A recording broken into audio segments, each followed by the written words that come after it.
Kasabay po ng Wata Wata Festival sa San Juan City, opisyal nang idedeklarang patron saint ng lungsod si St. John the Baptist ngayong pong araw. Kaya naman, makikamusta na po tayo roon sa ulat on the spot ni Bam Aleg. Bam?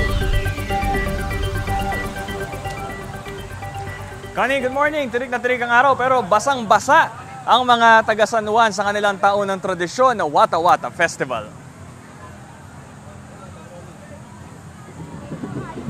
Bumaha ang kulay sa pinaglabanan shrine sa pagsisimula ng prosesyon mula sa iba't ibang barangay ng San Juan. Ito ang pagsisimula ng Wata Wata Festival, pagdiriwang kay St. John the Baptist. Pag-ikot ng mga float, hudyat na yan para sa basaan. 3 fire truck ng lungsod ang nanguna sa pagbubuga ng tubig. Dati, 50 ang fire truck ang nakikiisa sa pista, pero dahil dama pa rin ang epekto ng El Nino, nagtipid ng tubig ang lungsod. Labis ang tuwa naman nakaisa sa pista tulad ni John Patrick Pancho na may dala pang water gun. Approve naman para kay Carl Lacaba ng kasiyahan sa lansangan. Ngayong araw din iaangat ang St. John the Baptist Church ng San Juan City mula parish level.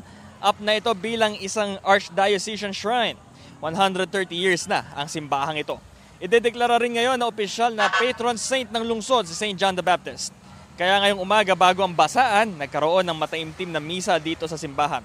Si Susan Cirillo, maaga pa lang naghihintay na para sa misa. May baon na rin siyang damit dahil ready na sa basaan. Narito ang pahayag ng mga nakausap nating mga residente.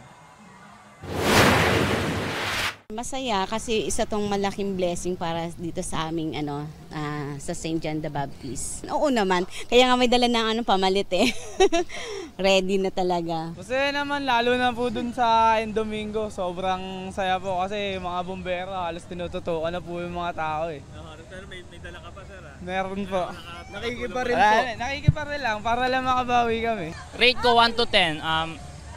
11.